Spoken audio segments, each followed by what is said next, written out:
This episode of The Basic Filmmaker is brought to you by It. I wanted to show you how I take an episode and edit it and post it on YouTube.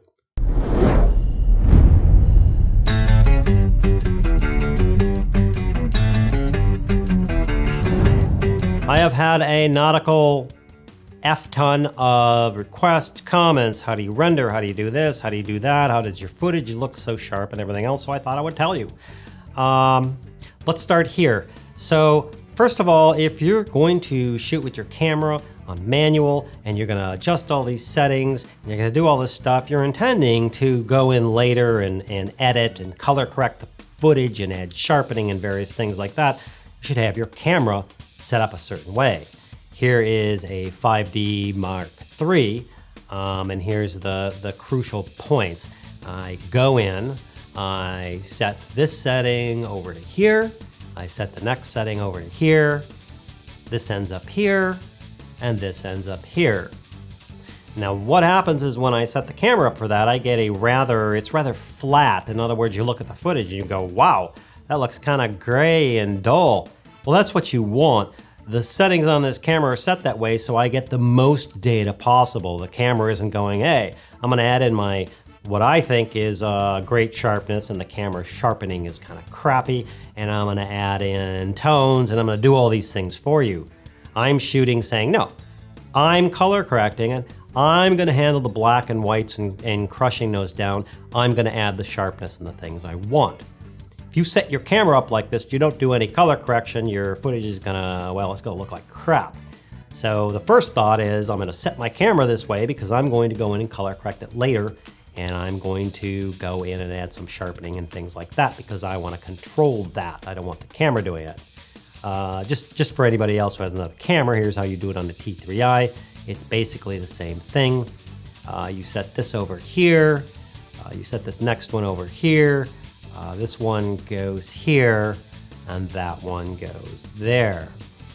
Same concept on the T3i. You're taking your footage and setting up your camera. This is how I'm shooting. It looks rather bleak after you shoot it, and but you already know, hey, I'm gonna shoot this because I want as much data as possible, and I don't want the camera doing anything to my footage. Now here's what we do is I take this footage and I bring it into Premiere Pro. And it looks a little dull. I mean, it's okay, but it looks a little dull.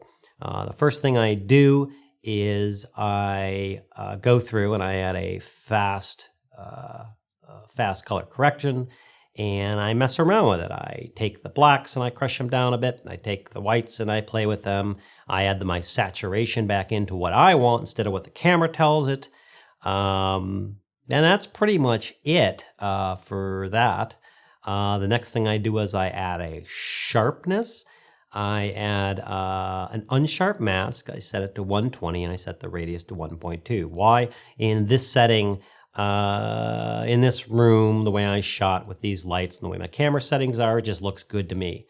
I cheat. And I'll get to that in a minute. The next thing I add is I add a bit of a vignette. Now, it's not just any vignette. I'm not really a fan of vignettes, but I am a fan of the misfire vignette. I like what it does. It's not a regular vignette where you put black around it and then you just fade it out. It does all sorts of interesting things with the color behind me and stuff like that. Here it is, really, it's default, which is pretty dramatic for me, and I just bring it down to 40 because I just like a touch of that. And I like what it does to the back colors. Now, again, as I said, I cheat. I wouldn't call it cheating.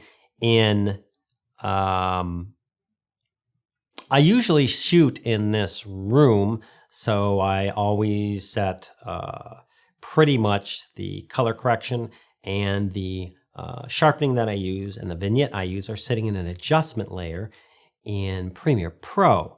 I bring in my footage and I just run that adjustment layer all the way down to the end of the video.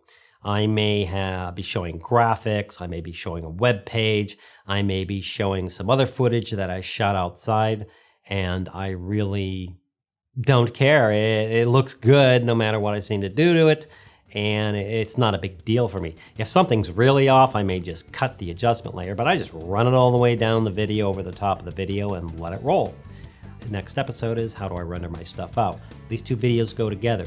You shoot it using those camera settings, you go in and color correct it to how you want in the sharpness and a vignette or not, and then the next thing you render it for YouTube or Vimeo, and I'll show you that in the next episode. I hope that helps, and thanks for watching.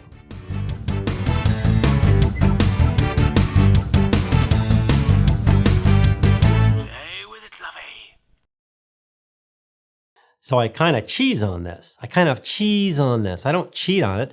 I cheese on it. So what I do is I actually take my camera and I take the card out and I go and I stuff cheese into the CF card slot, and it just makes it cheesier and better and tastes good. Okay, there's going to be one person on the planet who thinks that's a good idea. Don't do that.